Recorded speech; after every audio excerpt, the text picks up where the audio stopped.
Hola, bienvenidos a otro episodio del Banquillo por Más TV. La verdad es que hoy estamos bastante emocionados. Tenemos una entrevista más. Y para comenzar, quiero saber, Ale, ¿cómo estás? Muy contenta de tener aquí como invitada especial a alguien de lujo. La verdad es que tiene una trayectoria muy interesante, es bastante joven y pues tenemos varias preguntas que hacerle el día de hoy, pero antes de entrar con esto les voy a contar quién es. Es nada más y nada menos que la diputada Andrea Villagrán. Ella es diputada por el Congreso de la República de Guatemala, tiene una licenciatura en Ciencia Política por la Universidad Rafael Landívar, con una especialización en cooperación descentralizada y cursando una maestría de administración pública. Se ha destacado en la agenda por lanzar temas de derechos de la mujer, temas en contra de la corrupción y pues construcción de la democracia. Entonces le damos la bienvenida, diputada. ¿Qué tal se encuentra el día de hoy? Muchas gracias por la invitación, muy complacida de poder compartir con ustedes y con el público en general.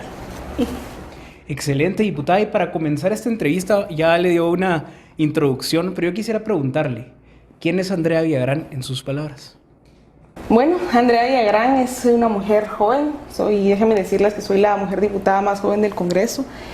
Ya este es mi segundo periodo legislativo, inicié mi carrera política bastante joven, cuando tenía apenas 25 años. Toda mi carrera y toda mi vida, la mitad por lo menos, ha sido inmersa en la política. Estudié ciencia política porque quería conocer cómo se relacionaban las fuerzas de poder entre las instituciones del Estado, la sociedad, para poder contribuir a cambiar el país. Vemos muchas desigualdades alrededor. Yo soy originaria de Zacapa y pues uno de mis primeros cuestionantes desde chiquita fue ¿por qué si yo nací en Zacapa, si mis papás nacieron en Zacapa, teníamos que venir a la capital a vivir, ¿verdad? ¿Por qué a estudiar acá? ¿Por qué demás? ¿Por qué no podía quedarme con mi familia, con mis primos allá?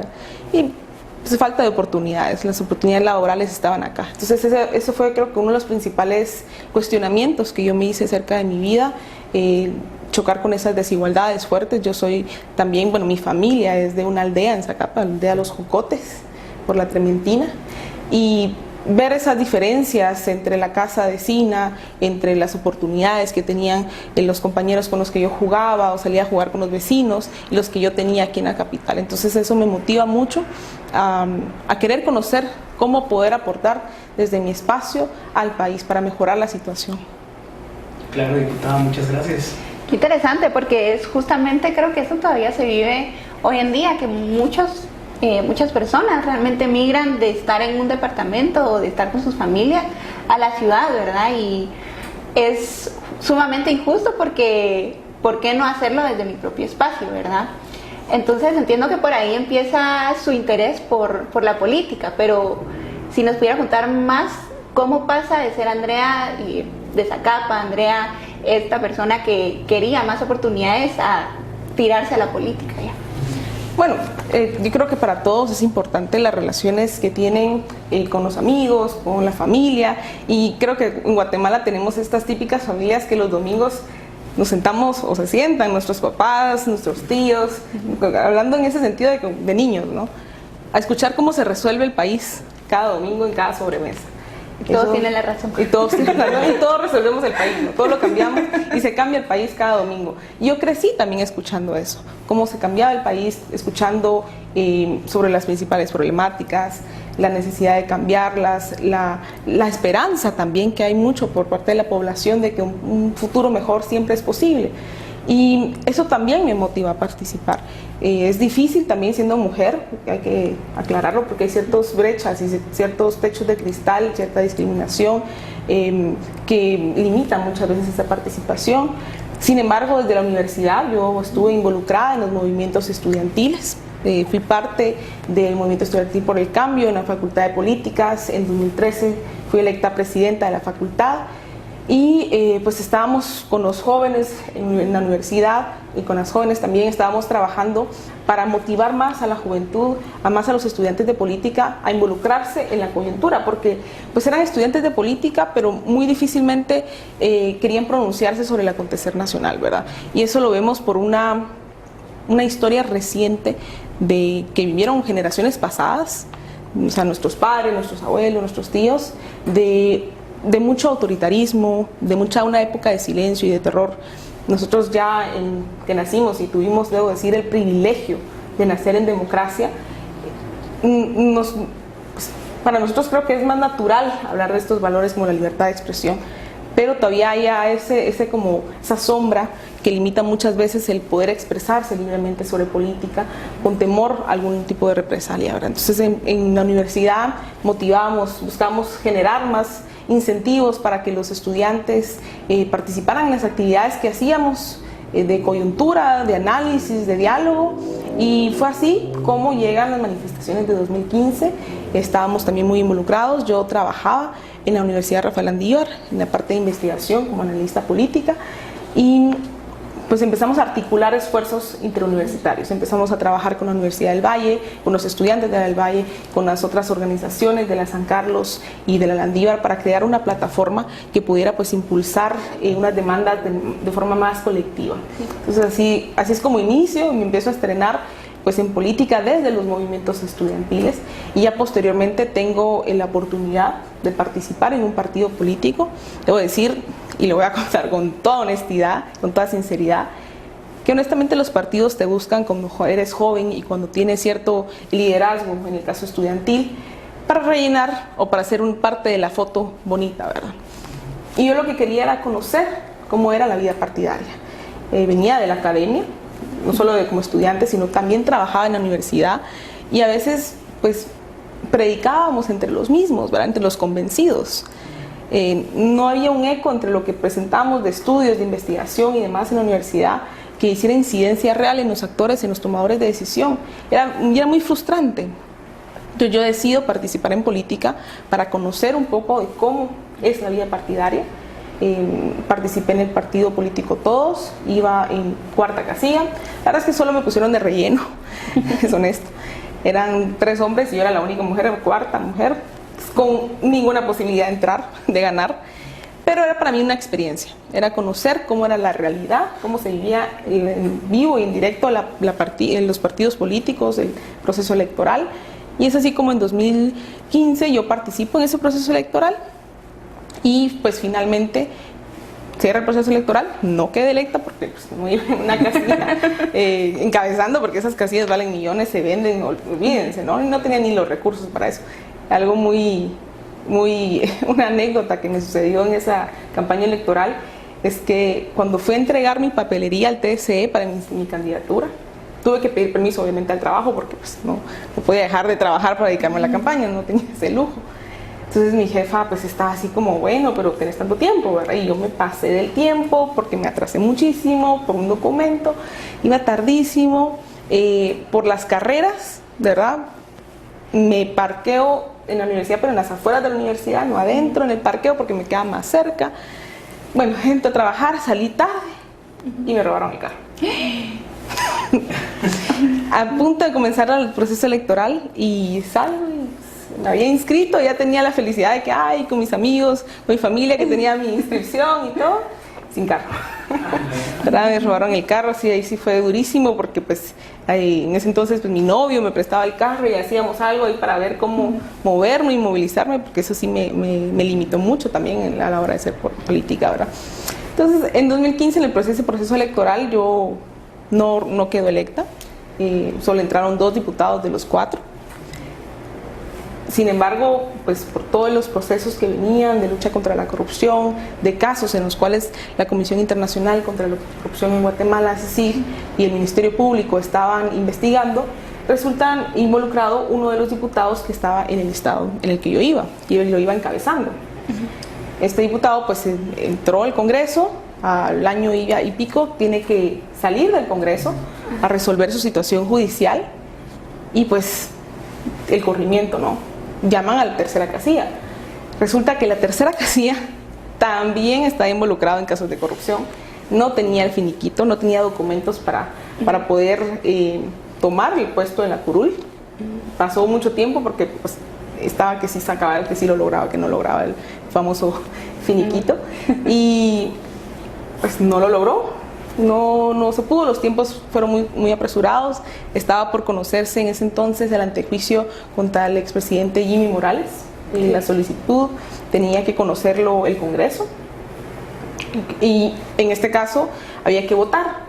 Y la votación no podía estar vacante, no podía estar vacía. Entonces eso ejerció mucha presión para que se tenía que llenar rápido. Entonces, pues, en la lista, no llena el tercero, me llaman a mí. Entonces a mí un 5 de septiembre de 2017 me llaman yo ese día fui a trabajar, no, el día anterior fui a trabajar, fui a trabajar y yo, bueno, no sabía si llevarme o no mis cosas. Y dije, bueno, me las voy a llevar por si acaso, porque si regreso, pues las traigo de regreso, ¿verdad? Y así fue, un martes 5 de septiembre, me dijo, no, llegué a las 2, yo no tenía ni vestido, mira, llévate y lo que me dijeron fue, el lunes me dijeron, mira, parece que mañana tenés que tomar posesión, parece. Mañana tenés que votar. Parece, porque hay mucha presión y parece, y bueno, venite a las 2 de la tarde, por cualquier cosa. Y yo, pues, entonces, bueno, recogí mis cosas, en la noche yo, ¿qué me pongo?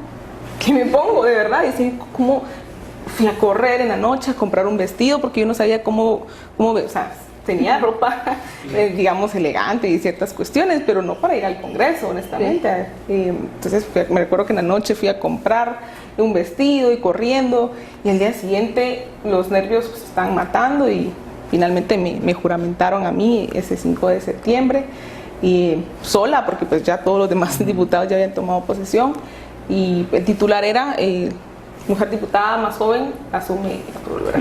Y con eso se desató una cantidad de mensajes despectivos enormes, ¿verdad? Eso fue, creo que, el primer choque con la discriminación que sufren las mujeres cuando están en política.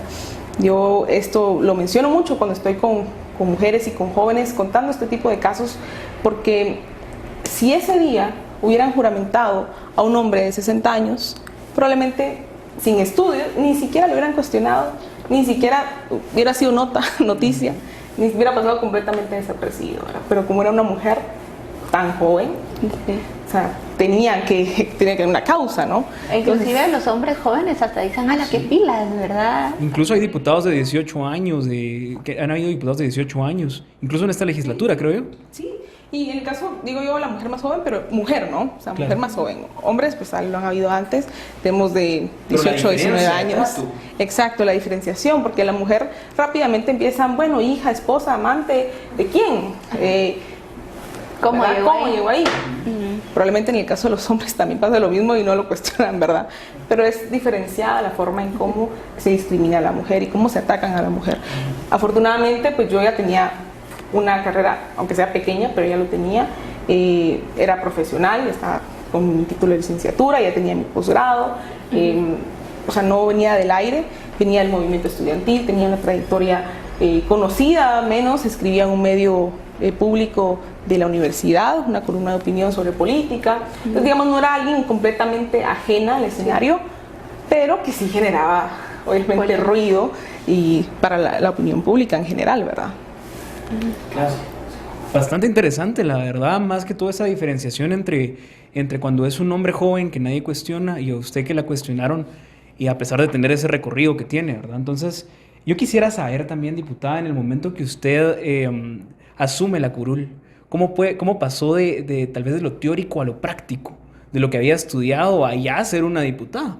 Bueno, eso fue una de las cosas más duras, porque me tocó pasar de estar en las manifestaciones exigiéndole a los representantes Ahora ser ese representante que tenía que resolver esas demandas, ¿no? Y eso es una responsabilidad muy grande y muy fuerte. Yo entro al Congreso y no sabía cómo se hacía, o sea, qué tengo que hacer. O sea, yo sabía lo que dice la ley, pero nadie me decía, bueno, entonces esto tenés que hacer A, B y C. No sabía. Nadie me explicó y hoy qué bueno que no lo hicieron, porque no hubieran sido buenas cosas. Entonces yo, pues al no saber exactamente cómo era el día a día, en qué se traducía en qué se traducía fiscalizar, en qué se traducía intermediar, en qué se traducía legislar, me acompaño de la literatura. Me voy a la literatura de ciencia política, me voy a buscar información, estudios, investigaciones, y me voy a y encuentro lo que es el Parlamento abierto y lo que es un parlamentario abierto, que busca rendición de cuentas y demás, y sigo básicamente al pie de la letra, o más o menos muy acercado a eso. Y se dan cuenta, mi fiscalización es muy diferente a la de muchos diputados porque va en función de política pública. Por ejemplo, cuando yo fiscalizo, tomo las políticas públicas. En el caso de las mujeres, tomo la PNPDIM, que es la Política Nacional de Promoción para la Mujer, para el Desarrollo Integral de la Mujer. Veo los ejes de trabajo, las metas, y en función de eso es que yo voy evaluando, ¿verdad? En el caso de la legislación, es mucho de procesos participativos con las organizaciones de mujeres. Mis banderas, pues, de trabajo, tú ya las mencionabas, sale antes, es los derechos de la mujer. Y creo que somos un grupo de la población grande que está minimizado y que está subrepresentado en los espacios de toma de decisión. En el Congreso apenas somos el 19%, ni siquiera llegamos al 20%, ¿verdad? Cuando somos el 52% de la población, únicamente habemos 31 mujeres diputadas de 160. O sea, es una desigualdad enorme y un vacío y una cantidad de demandas de las mujeres que no han sido atendidas. Entonces yo tomo los derechos de las mujeres como una de mis principales banderas de trabajo. La lucha contra la corrupción, claramente, porque pues era algo que yo estaba exigiendo también en las plazas, ¿verdad? La lucha contra la corrupción. Y luego me tomo mucho cariño al tema migratorio, ¿verdad? No solo por mi experiencia de migración interna, sino por la realidad de nuestro país, que acontece que realmente todos tenemos un familiar o familia que se ha tenido que ir de Guatemala porque no he encontrado las oportunidades aquí, ¿verdad? Entonces, mis 3 ejes de trabajo han sido esos desde el 2017, como digo, pues ya es mi segundo periodo y hasta fecha sigo con esa agenda.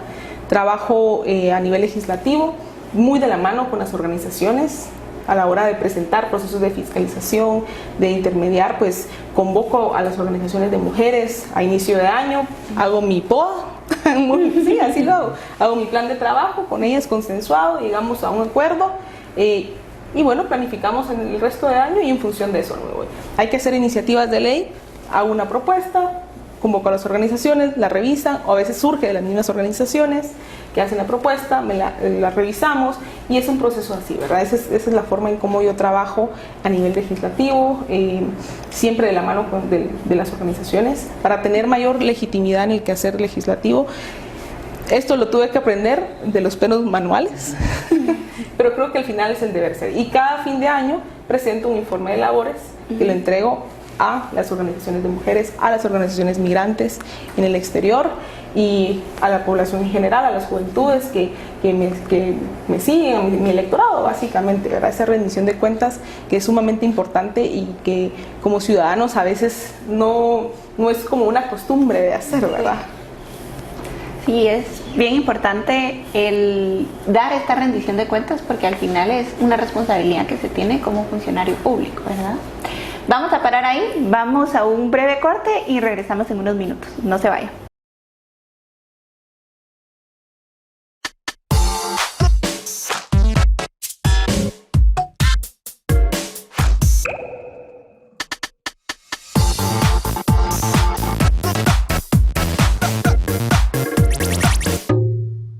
Bueno, continuamos aquí por Más TV en el banquillo y ahorita tenemos una actividad especial que hemos preparado.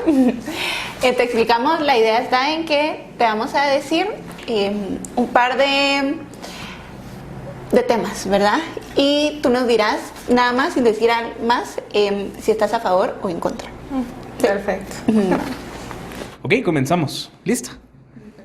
Primera, pena de muerte. En contra. Legalización de drogas. A favor. Fiscalización de ONGs. A favor. Listados de abiertos de elecciones. En contra. Privatización de carreteras. En contra. Adopciones del mismo sexo. A favor. Matrimonio igualitario. A favor. Impuestos a iglesias. A favor. Ok. Bueno, con eso concluimos la primera dinámica y podemos continuar con la entrevista. ok. Bueno, entonces estábamos hablando un poquito de cómo te ha llevado a estar ya en la política, cómo empezó tu carrera ya dentro de la política, ¿verdad? Entonces queríamos ya empezar un poquito a hablar de cómo ha sido este proceso de ir a las fiscalizaciones, cómo ha sido el proceso de cumplir estas responsabilidades, ¿verdad? Y es que sabemos que dentro de tus dentro de tus tareas está pues el hacer un poco de trabajo de campo, ¿verdad? El tener este contacto, como tú decías, de organizaciones y demás. Y te queríamos preguntar, hasta ahora, ¿cuál ha sido la experiencia tal vez más impactante que tú has tenido o algún dato que tú puedas decir, esto me dejó marcado? Bueno, realmente son varias las experiencias por la situación lamentable en nuestro país en la que se encuentra, con demasiadas desigualdades, situaciones muy complicadas, pero quizás una de las que más me marcó fue la legislatura pasada, cuando recuerdan ustedes de la erupción del volcán. Bueno, y lamentablemente pues la erupción del volcán, hubo situaciones en las que fallaron las instituciones, falló el INSIBUMEN en poder alertar a la población, la CONRED, fallaron el mecanismo de alerta, y eso causó la muerte de muchas personas, de muchas familias en esa noche, ¿verdad? Nosotros como diputados, todos los diputados empezaron a hacer algo, unos se fueron a meter al lugar, ¿verdad? Y eso no era lo mejor. Pero nosotros, un grupo de diputados que nos denominamos el Frente por la Transparencia y la Democracia, y nos denominamos de esa forma, tal vez me retrotraigo un poco, porque en una votación, que esta también fue, yo tenía apenas de estar en el Congreso, recuerdo, 8 días, cuando se vota lo llamado, como se llamó el famoso pacto de corruptos, que lo que quería era que actualmente la ley te permite, o sea, cuando cometes un delito que tienes con prisión 5 años, tú puedes pagar y no estar en la cárcel, ¿verdad? Pues lo que hicieron en el Congreso fue modificar eso y ampliarlo a 10 años, es decir, todos los delitos que tenían como pena 10 años, pues podías pagar y salir libre. Claramente era para beneficiar a muchos amigos de políticos que estaban en prisión, ¿verdad? Sin embargo, eso generó una indignación enorme por parte de la población, porque dejaba libres a violadores, a cantidad de criminales. No vieron la magnitud del impacto que tenía, ¿no? Las manifestaciones fueron tan grandes que, si recuerdan, llegaron al Congreso, una encerrona y demás. Pues en esa votación apenas 12 diputados votamos en contra, el resto votó a favor, de una forma indignante, porque no conocían ni el proyecto de ley, fue conocido en 5 minutos, yo ni siquiera lo pude leer. Obviamente, si no conozco algo no voy a votar a favor, voté en contra, y eso pues creó este grupo. Entonces éramos 6 diputados que nos unimos de este grupo de 12 y empezamos a trabajar. Y con estos diputados, cuando se da lo del volcán, decidimos ir a hablar con la comunidad y ver las demandas. La situación era muy triste y muy fuerte, pero una de las principales exigencias que tenía la comunidad era que no podían sacar los cadáveres de sus familiares. Nosotros llegamos al lugar y el lugar estaba completamente soterrado. Parecía como que si nunca hubiera habido pueblo ahí. Estaba soterrado completamente. Pero la gente, los del lugar se paraban y decían, bueno, aquí está mi casa, yo sé, aquí mi mamá estaba viendo tele, mi hijo estaba en el cuarto. O sea, tenían claridad de dónde estaban sus familiares en esos momentos. Y lo que querían únicamente era cerrar ese ciclo de la vida, poderles darle una sepultura cristiana en su caso, ¿verdad? Pero pues no había forma de que el Estado lo pudiera hacer, porque el Ministerio Público cuando pues, se hacen ese tipo de acciones, solamente puede ser cuando es derivado de un crimen. En este caso no había ningún crimen, fue un desastre natural. Y el Estado no quería hacer nada, no quería sacar los cuerpos, no podía sacar los cuerpos porque no había un mecanismo legal. O sea, ¿cómo explicarle eso a la familia? Era muy difícil. Entonces nosotros, de diputados, pues fuimos al lugar, vimos cómo ellos recolectaban dinero de las ayudas que venían para comprar gasolina a una excavadora con sus propios recursos para poder escarbar y sacar los cuerpos de sus familias. Eso fue de lo más duro que pudimos experimentar, lo más triste. Vimos incluso cuando sacaron uno de los cadáveres, una cuestión bastante fuerte. Y en el Congreso nosotros peleamos porque se asignara presupuesto, se asignaran 5 millones para que ese dinero se pudiera utilizar para sacar a la mayor cantidad de fallecidos que ya habían fallecido en el momento, que pudieran rescatar los cuerpos para las familias. Entonces, digamos, desde el proceso desde el momento que las comunidades nos contactan, desde el momento que hablamos con ellos, hablamos con una organización, Antigua al Rescate, ¿verdad? Así se llama la organización con la que hablamos para que se diera esta gestión. Logramos asignar presupuesto, logramos pelear en el Congreso el presupuesto para una organización que se dedica más o menos a ese tipo de acciones, y lograron pues darle sana sepultura a muchos de sus familiares. Esa fue una de las más tristes y más fuertes que he vivido. Duro, realmente. Sí, definitivamente un momento triste para toda Guatemala, recuerdo ese día bastante bien. Y justamente usted mencionaba también a este frente parlamentario. Pasando a este tema de ser oposición, yo quería preguntarle cómo es la dinámica de ser una diputada de oposición y la relación con los demás diputados. Bueno, en el Congreso es como en el colegio. Hay Congreso, pero la inversa. Es de grupitos. Entonces están los populares, están los rechos, están los nerds, o sea, así es el Congreso. Están hay la pasarela, está la no pasarela, o sea, de verdad, ese es el colegio. Están los que se tiran, se molestan, así es el Congreso, lamentablemente. Y la relación creo que hay que entenderla desde dos niveles, uno a nivel político y uno a nivel personal. Y a nivel político porque podemos tener diferencias muy grandes en posturas ideológicas, pero eso no necesariamente afecta la relación personal que uno puede llegar a tener, ¿verdad? Yo cuando entré al Congreso, uno quizás de mis, no sé si fue aciertos o errores, fue entrar con la idea de que yo no vengo a ser amigos. O sea, yo de verdad, yo entré así, yo aquí no vengo a ser amigos, corruptos todos. O sea, yo venía al Congreso de las plazas, ¿no? Sí, de los movimientos. Estos son ratas, o sea, de verdad, o sea, no. Yo entro al Congreso y no me hablen, o sea, y así entré con una actitud muy pesada, muy de no quiero hablarle a nadie, yo aquí no vine a ser amigos, yo aquí amigos no tengo, ahora tengo afuera, y así. Pero fui aprendiendo que no necesariamente todos eran igual, que si bien hay personas con las que no estoy de acuerdo, no todas es necesariamente por corrupción, hay unas que sí, pero no todas. Hay unas personas que simple y sencillamente son por posturas ideológicas diferentes, con las cuales podemos tener una relación cordial y de amistad, ¿no? Este segundo proceso electoral en el que ya estuve, en este segundo periodo legislativo, ya fui más amena, no tuve tantos enemigos, digamos. No enemigos, sino que pues, no me relacionaba socialmente trataba de no hacerlo, ¿verdad? Pero pues ahora ya soy más sociable, al menos ya más cordial. Pero sí es una cuestión bastante complicada de poder a la hora de trabajar a la parte política, cuando uno es de oposición y pues quiere hacer pasar cosas en el Congreso, como las iniciativas de ley que he presentado, por ejemplo, muy difícilmente logran los apoyos.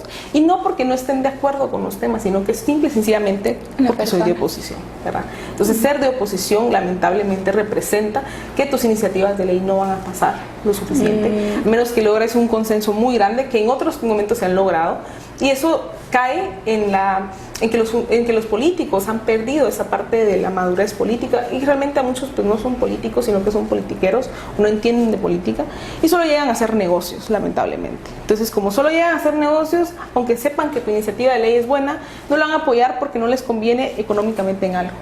Eso es lo más triste de todo, ¿verdad? En otros países, en otros congresos, en otras asambleas, en otros diputados, pues es más fácil dialogar de diferencias, es más fácil tender puentes y llegar a consensos, porque sí debería de ser, ¿verdad? Hablar, discutir si estamos a favor de esto, pasarlo, aunque seamos de oposición, aunque seamos oficialistas, media vez beneficie a la población, pues debería ser aprobado fácilmente. Entonces en el Congreso ser de oposición ha sido bastante complejo, limitan los espacios en todo aspecto, desde que no te dan oficina, ¿verdad? Desde que no te dan oficina, no te dan personal, no te dan internet, hasta que no te pasan una iniciativa de ley. O sea, yo me he peleado enormemente en el Congreso porque en mi oficina, pues apenas me dieron oficina, me ha costado mucho arreglarla, yo he tenido que hacerlo muchas veces con mis propios recursos, comprar cuestiones, mientras que ellos pues tienen grandezas y demás, a la hora de pasar leyes. Tienen hasta baños.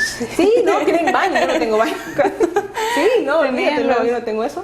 Y en el pleno la dinámica es esa, ¿verdad? Entonces uno presenta una iniciativa de ley, obtiene una argumentación, por muy buena que sea, a favor de la población.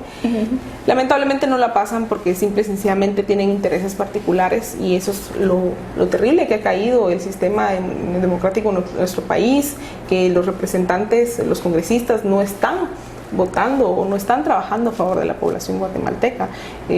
No me dejarán mentir, pero el descontento que hay tan alto hacia los diputados cada vez es mayor. Cada vez es mayor la falta de credibilidad hacia el Congreso. O sea, hay una encuesta, que es el Latinobarómetro y la POP, son encuestas de opinión pública, de cultura política, y siempre hacen la pregunta de ¿usted cree que puede haber democracia sin partidos políticos?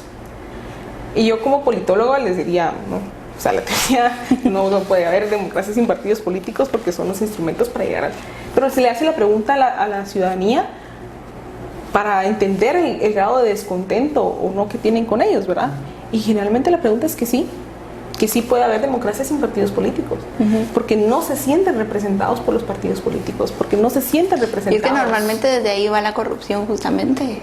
Exacto, entonces hay un divorcio, porque los partidos políticos deberían de ser ese canal de demandas de la población hacia el Estado. O sea, ese es el mecanismo para traducir estas demandas, estas problemáticas en soluciones por parte del Estado.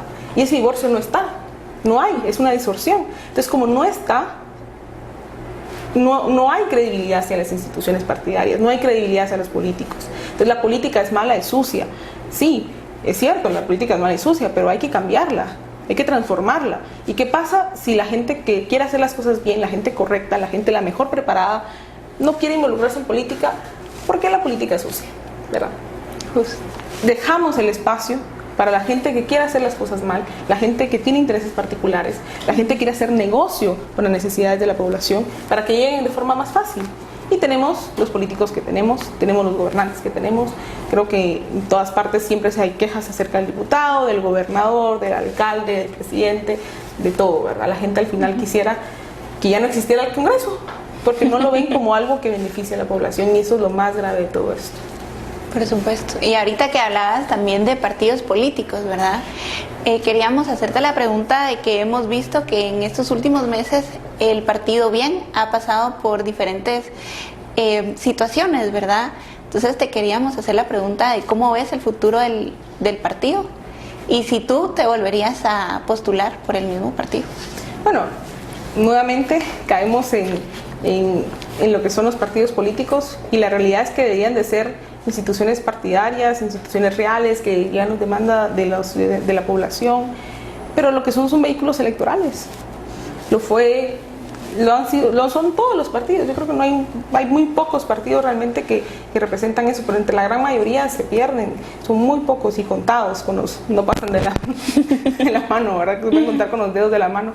Y en el caso del Partido Bien, pues yo ingresé con el Partido Bien pensando que podíamos trabajar de una forma armónica. Sin embargo, desde el inicio se empezó a ver que iba por otro lado, ¿verdad? Se empezaron a alinear los intereses con el oficialismo, con el gobierno, en función de intereses particulares. Entonces yo me separé del partido, o sea, me separé en términos de que dije, esto no va conmigo, esto no es una cuestión de principios ideológicos, porque entiendo cuando es ese debate, ¿no? Si se trata de cuestiones de doctrina, de cuestiones ideológicas partidarias, pues tiene sentido, pero cuando es en función de intereses personales que no benefician a la población y por el contrario la perjudican,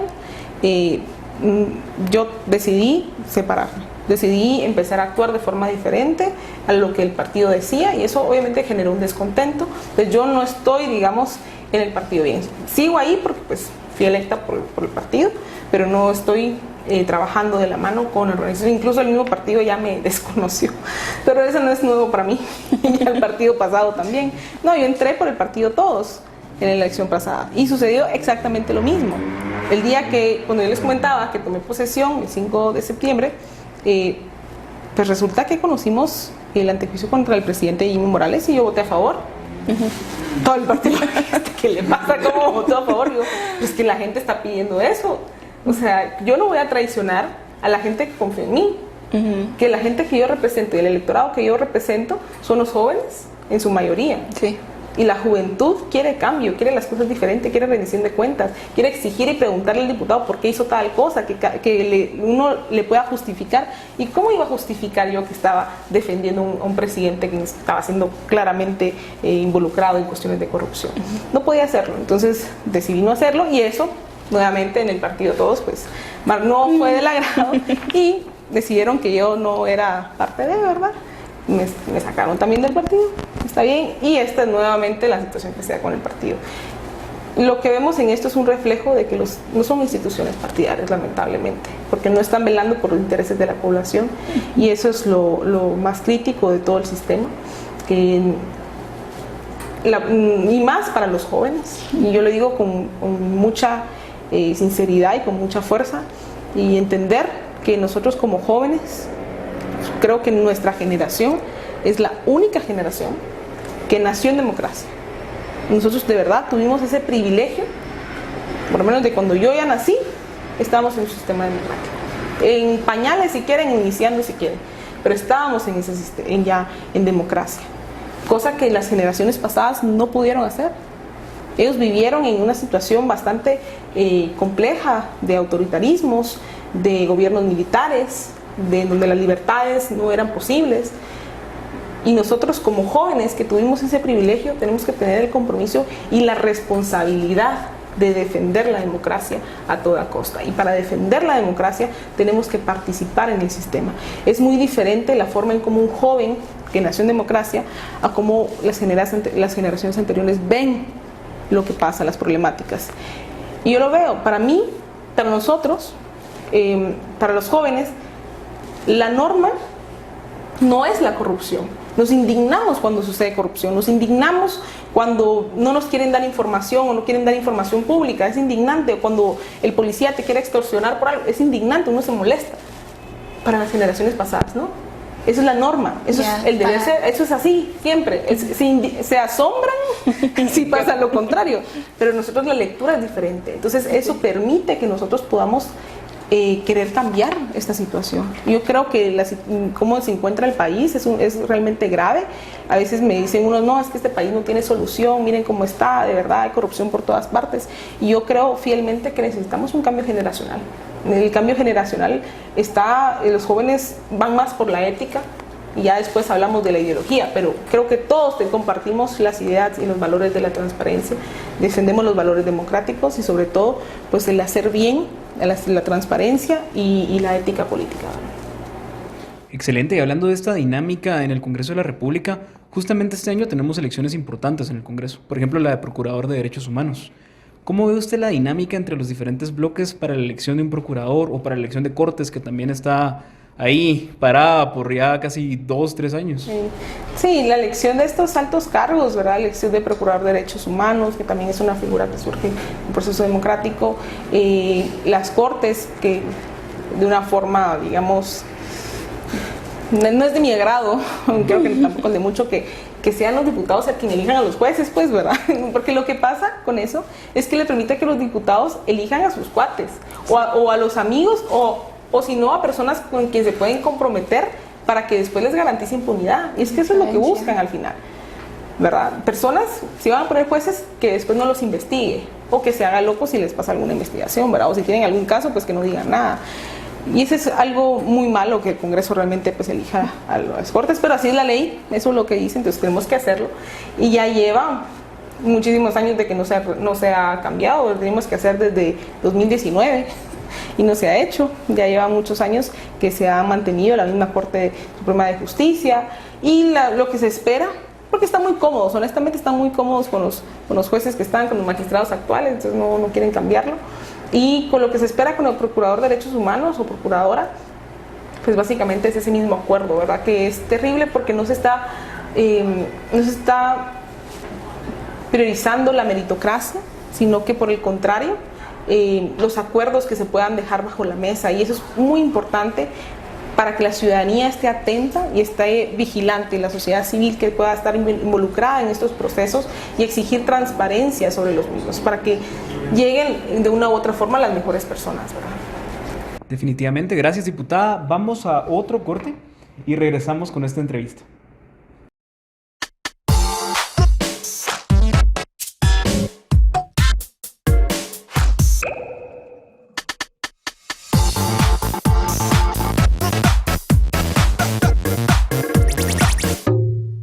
Y regresamos una vez más al banquillo por Más TV. Seguimos con la entrevista con la diputada Andrea Villagrán. Y ahorita tenemos nuestra última dinámica. Va a decir Andrea que muchas dinámicas aquí ya no va a querer venir, ¿verdad? Pero te explicamos. Te vamos a dar un set de palabras.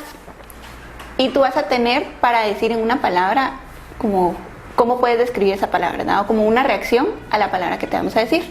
Dentro de este set hay nombres, hay puestos y hay lugares. Entonces, depende de cómo tú te sientas con esa palabra, pues reaccionas con otra palabra, ¿sí? Ok, perfecto. Entonces empezamos con la primera. Y es que la primera es Consuelo Porras. Mediocridad. Elecciones 2023. Ah, está difícil. Espero esperanza. Yamatei. Corrupción. Mujeres. Democracia. Juventud.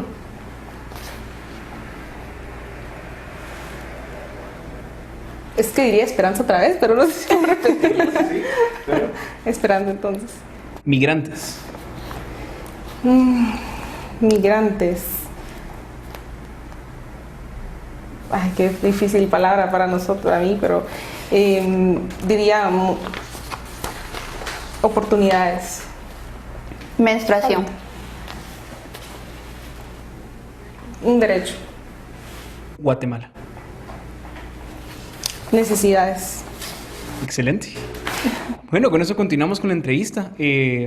La siguiente pregunta, diputada, va muy en línea a lo que usted ha trabajado. Es de las iniciativas que usted ha propuesto, ¿cuál cree que es la que más necesita Guatemala en este momento? Wow, de las que he propuesto. Bueno, he propuesto bastantes a favor de la lucha contra la corrupción y también a favor de los derechos de las mujeres. Pero creo que una de las más importantes o que más impacto crearía para transformar la realidad es la ley de paridad y alternancia. La ley de paridad y alternancia busca que el 50% de las candidaturas a elección popular sean mujeres, ¿verdad? Por ley. 50% mujeres y 50% hombres. Y eso es por esta subrepresentatividad que les mencionaba. Es decir, somos la mitad de la población las mujeres y no tenemos esos espacios. Pero apenas 11 mujeres alcaldesas de 341 municipios. Imagínense, 341 alcaldías, solo 11 son mujeres alcaldesas. Solo 19% en el Congreso de la República. Y eso lo que hace es que las problemáticas que tienen las mujeres no son abordadas desde esta perspectiva. Y ahorita que me mencionaron unas preguntas, vi el tema de la menstruación y yo mencioné derecho, pero que nosotros también presentamos una iniciativa de ley acerca de la menstruación digna en Guatemala. Y decía muchos, ¿cómo así que menstruación digna? O sea, ¿cómo así que las mujeres no menstruan indignamente? O sea, no... Y costó, y a veces, porque hablar de temas de mujeres siempre es polémico. Históricamente, podemos revisar la historia y siempre que las mujeres exigen un derecho, siempre es polémico. Queremos votar, polémico. Las mujeres usaban jeans, es polémico. Las mujeres querían ir a la universidad, polémico. Siempre que las mujeres exigen derechos son polémicos. Entonces, por ejemplo, la ley de menstrualidad. Y lo voy a poner como ejemplo de por qué necesitamos mujeres en política. Más mujeres en los puestos de toma de decisión. Por el hecho de ser democrático, por ser una democracia y por ser nuestro derecho, pero también para evidenciar esto. Resulta que esta iniciativa de ley de la menstruación digna en Guatemala surgió por un grupo de jóvenes universitarias que se dio cuenta que en los centros carcelarios, las privadas de libertad, que eran mujeres, utilizaban cuestiones denigrantes cada vez que tenían su menstruación. No les daban este producto, no les daban productos para... usaban panes, imagínense, ese nivel de tortura, o sea, de humillación. ¿Y por qué? Porque el director era hombre y jamás se le ocurrió pensar que las mujeres necesitaban eso. O sea, ¿por qué? Porque no es algo que, y tal vez no lo hizo en un mal sentido, sino que como no es algo que les pasa cada mes, como no es una parte de sus cuerpos, no es algo tan común, y como es un tabú también, porque ¿quién habla de menstruación, verdad? Es un tabú. Las mismas mujeres diputadas más grandes me decían, ay, ¿cómo está hablando eso? Porque, pues, obvio, hay que romper esos estigmas sobre ciertas temáticas. Y así pasa en muchos otros temas, ¿verdad? Entonces hay muchas problemáticas que no son atendidas, muchas problemáticas de las mujeres que no son atendidas, porque simple y sencillamente son los hombres quienes toman esas decisiones. Al final, esta iniciativa de ley lo que busca de la menstruación digna en Guatemala es que las mujeres de escasos recursos, porque hay mucha desigualdad en nuestro país, y esa desigualdad se vuelve una problemática política, porque muchas veces una mujer en lugar de comprar estos productos de higiene menstrual, prefiere comprar una libra de frijoles. Y esa es la realidad. Esa es la situación de pobreza en la que nos encontramos y desigualdad en nuestro país, en que una mujer tiene que decidir cada mes si utiliza cualquier otra cosa o mejor se alimenta. Entonces prefieren alimentarse y eso se traduce en problemas de salud, infecciones y una serie de cantidad de enfermedades que se deriva de esa mala gestión de la sangre. Pero como es un tema tabú, nadie lo habla y nadie lo había dicho, y al hombre de director en el centro penitenciario pues no se le ocurrió, ¿verdad? Entonces, y así sucede en otros espacios, ¿verdad? Y por eso es una necesidad hacer una ley, también discutirlo. Me decía, es que eso es populismo. Y yo, populismo, pero si esta no es una ley que sea popular, al contrario, genera mucha polémica, es lo contrario a populismo. Pero bueno, entonces la paridad, la iniciativa de ley que nosotros presentamos, esta la presentamos en 2020, con el grupo de organizaciones de mujeres, con muchas diputadas que también formaron parte de la iniciativa, que se sumaron, y es la 7ª iniciativa de ley que se presenta para la paridad desde los acuerdos de paz, desde el proceso democrático. Es la 7ª vez que se presenta porque para las mujeres nada se nos ha dado regalado. Para las mujeres cada derecho que nosotros hemos logrado ha sido resultado de una lucha permanente y constante de muchos años de las organizaciones. Entonces esa ley creo que sería fundamental para democratizar el país, porque no se puede hablar de democracia, no se puede hablar de democracia en un país que excluye de la toma de decisiones a las mujeres, que excluye de la participación política a las mujeres. Solo va a haber democracia real en la medida que más mujeres en una situación igualitaria que los hombres tomen las decisiones sobre el bien del país, ¿verdad? Entonces yo diría esa iniciativa. Muy interesante, y ahorita que ya nos dabas un recorrido por cómo ha sido tu carrera profesional y demás, nosotros te queremos preguntar, ¿qué harías diferente? ¿Qué haría diferente de mi carrera profesional? Ajá, a lo largo de ella. Bueno, mira, honestamente, si me retrotraes 5 años atrás, porque son la cantidad que llevo en el Congreso, yo jamás me hubiera imaginado que estuviera ahí. De verdad, lo prometo, jamás. O sea, si le dicen a la Andrea de 2017, agosto, mira, vas a ser diputada, me río. O sea, no me lo creo, porque de verdad esa era una posibilidad tal vez, pero así gigantemente lejana, ni de asombro. Y la forma en cómo les conté cómo se dio todo, pues fue... La verdad es que se alinearon todos los astros para que eso sucediera y no pasa. Y creo que también tengo que aprovechar ese espacio privilegiado que tengo. Entonces, si yo pudiera hacer algo diferente, tal vez a lo mejor hubiera tratado de tener mayor comunicación con las organizaciones desde un momento, desde un inicio. He cometido algunos errores en el Congreso, claramente, pero he de decir que los errores que he cometido han sido errores bastante honestos, o sea, no malintencionados. Pero creo que independientemente he logrado llevar una carrera bastante correcta, bastante adecuada, bastante apegada a lo que yo creo que es correcto, a la ética. Buscaría tal vez mayor formación, creo que eso siempre es importante, la formación que trato siempre de mantener, ¿verdad? Ahorita, por ejemplo, estoy como en 3 cursos universitarios, no solo la maestría, sino que en constante participación en cuestiones académicas. Creo que es importante siempre formarse, siempre tener espacios en donde podemos aprender cada vez más. Entonces, si pudiera retrotraer algo de tiempo y, no sé, tal vez terminar mis estudios en otros idiomas. Empecé a estudiar francés en la Alianza Francesa cuando era adolescente. Pude estudiar 1 año después en la universidad, pero no pude seguir. Me hubiera gustado tal vez retomar eso y poder continuar con eso. Es un idioma importante porque también es reconocido de Naciones Unidas, ¿verdad? Tú sabrás. Trabajé también 4 años en un call center. Eso me abrió muchísimas puertas. Entonces, no sé si realmente cambiaría algo tan fuerte, o sea, tal vez mejoraría en algunos aspectos, pero de cambiar creo que no cambiaría mayor cosa de la vida que me ha pasado, porque creo que cada una de las cosas que yo experimenté o que tuve la oportunidad, todas tuvieron una enseñanza, ¿verdad? Cada vez, por ejemplo, en mi paso por el call center, yo trabajé en el call center desde antes de tener mayor de edad, a los 17 años empecé a trabajar en el call center. Obviamente ya graduada del colegio, bueno, había terminado las clases en el colegio, pero tuve que pedir permiso para ir a mi graduación del colegio, en el trabajo. Tuve que pedir permiso. Empecé a trabajar ahí muy temprano. Muy difícil la experiencia al inicio porque mi inglés pues era, según yo, bien, pero ya ahí, no, la primera llamada, no, las primeras yo me puse hasta a llorar una vez. O sea, porque no entendía qué me estaban hablando, fue muy difícil. Al final, pues fui mejorando, improvisando y tuve una experiencia ya muy gratificante, el conocer a las personas con las que yo estaba, muchos migrantes retornados, conocer sus historias de vida, realmente me impactaron, conocer situaciones, por ejemplo, yo tenía unas amigas que trabajaban ahí, que también estudiaban en la universidad conmigo, y ahí estaban también sus papás, trabajando, personas con carreras universitarias, ingenieros, trabajando en un call center porque no encontraban oportunidades laborales.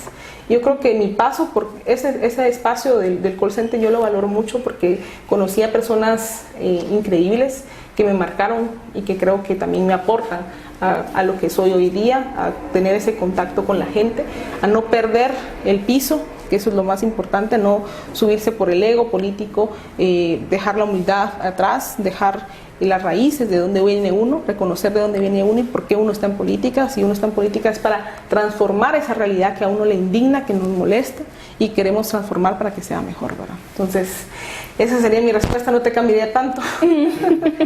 Y ligado a esto, diputada, ¿qué le diría usted a los jóvenes y en especial a las niñas y mujeres que están viendo este programa que quieren incursionar en política? ¿Qué consejo les daría a usted desde su posición? Bueno, yo les diría primero que se atrevan. Muchas de las razones del por qué nosotros no damos ese salto a veces es por la falta de confianza, y es la falta de confianza de nosotras mismas como mujeres. Muchas veces nosotras somos nuestro propio obstáculo. Si sale por un puesto el hombre dice, yo soy, porque son líderes naturales, o sea, yo voy, o sea, nací para esto. Pero una mujer le preguntan qué quiere hacer, empieza, será, pero voy a ver, será que tengo esto, voy a pensar, y empieza a retrotraerse porque no tenemos esa confianza, porque lamentablemente el medio el cultural en donde nos formamos, la sociedad en sí nos pone muchos prejuicios de estar en la vida pública, ¿verdad? Es muy difícil para una mujer pasar a la vida pública por la cantidad de críticas que pueda recibir, pero es nuestro derecho. Tenemos que aprender a confiar más a nosotras, a reconocer, empoderarnos, ¿verdad? Que reconocer que son nuestros derechos y que tenemos una responsabilidad también, especialmente en las juventudes. Yo les decía, nuestra responsabilidad es mantener la democracia. No puede ser que nosotros veamos el retroceso que se está dando en nuestro país y que nosotros vamos a heredarle a nuestros hijos algo peor de lo que nosotros recibimos, ¿verdad? Porque nuestra generación nos dejó a nosotros algo mejor. La generación pasada nos dejó a esta generación algo mejor, nos dejó la democracia, y es nuestro deber dejarle algo mucho mejor, una democracia más fundada, más fortalecida, un país en donde se encuentren más oportunidades, un país en donde la población no tenga que ir a otro lugar, o que los jóvenes no piensen en irse de Guatemala porque aquí no encuentran las oportunidades. Esa es la realidad.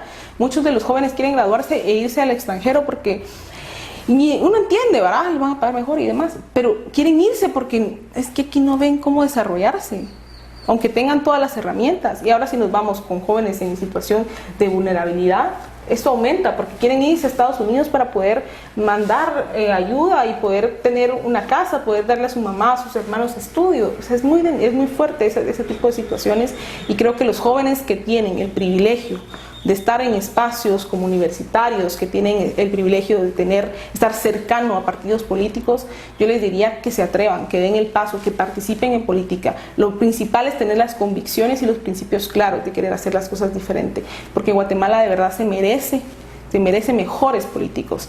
El país tiene mucho que aportar, tenemos una riqueza cultural, tenemos una riqueza enorme en nuestro país, de la población, y no se merece la clase política que tiene. La verdad es que sí podemos aportar muchísimo desde la juventud, sí podemos aportar muchísimo desde las mujeres, porque la situación en la que vive también la mujer es bastante terrible para Guatemala. Somos el puesto 122 en desigualdad de 180 países. Y hay mucho que hacer y necesitamos manos que quieran aportar, y esa va a ser una de nuestros grandes compromisos y una de nuestras grandes responsabilidades. Por supuesto que sí. Bueno, les damos gracias a ustedes por acompañarnos, a ti, diputada, por este espacio, por darnos de tu tiempo y poder platicar, ¿verdad?, de cómo ha sido tu carrera, también cómo han sido estos obstáculos que como mujer joven has enfrentado dentro del Congreso. Y nada más que decir. Cibrián, ¿quisieras decir algo? No, la verdad es que agradecido con usted, diputada, y con la audiencia que nos está viendo en casa, para que sigan sintonizándonos. Estamos llevando entrevistas bastante importantes para que ustedes también se animen a incursionar en política, aprender de política, y que sepan que juntos construimos Guatemala, ¿verdad?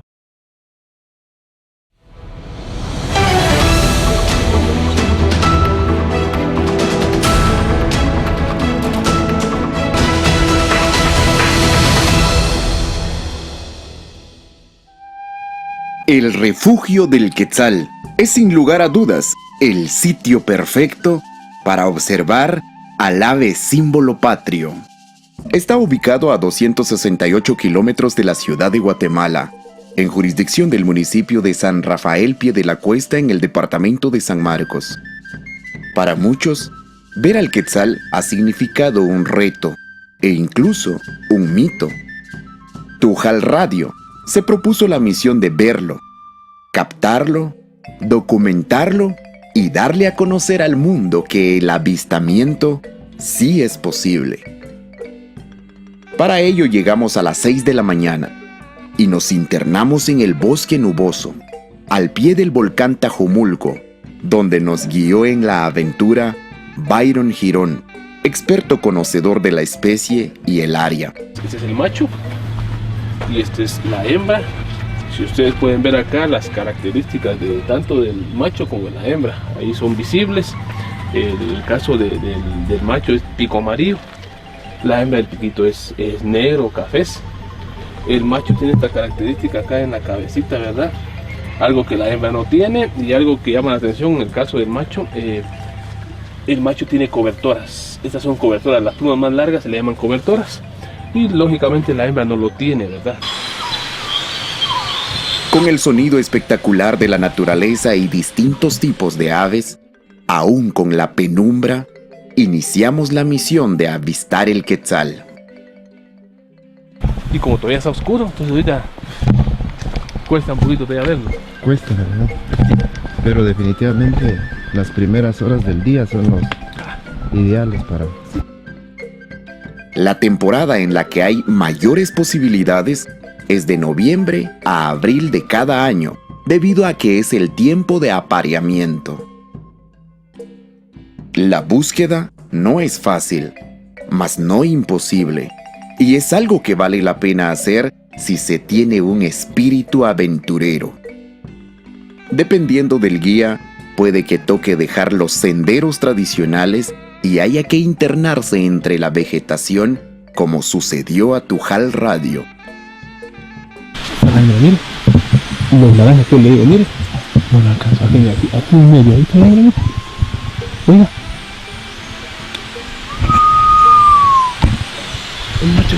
Macho. Sí. Luego de varias horas de merodear en el bosque y fijar la mirada en la copa de los árboles y nidos artificiales, por fin vemos la sombra de la serpiente emplumada sortear por las alturas. El Quetzal está ante nosotros. Y el mirador es este. Desde allá abajo es donde nosotros venimos. Vean. El hábitat del ave símbolo patrio, el Quetzal. Si usted desea realizar la visita y llega por el lado del occidente, al estar en San Marcos tiene que tomar la carretera que conduce hacia Malacatán. El refugio está a tan solo 7 kilómetros de la cabecera. Si llega por la costa, estando en Malacatán, busque la ruta que lo comunica a San Rafael Pie de la Cuesta. Desde Ciudad de Guatemala el tramo es de 5 horas. Estos son datos importantes que ustedes deben tomar en cuenta a la hora de planificar un viaje aquí al refugio del Quetzal. La entrada para extranjeros cuesta 50 quetzales y para nacionales 20. Si vienen en vehículo, un carro paga 10 quetzales y un bus paga 30. Hay que tomar en cuenta eso entonces, para el presupuesto. Avistar el Quetzal y tener el contacto con la naturaleza en medio de este bosque nuboso, que también sirve como santuario para diferentes especies de animales, es una experiencia que llena de vida. Recuerde que la época de anidamiento de esta especie es entre febrero y finales de mayo, la mejor para su avistamiento turístico. Para Tujal Radio, es un orgullo dar a conocer al mundo la belleza que tiene cada rincón de nuestra bella Guatemala.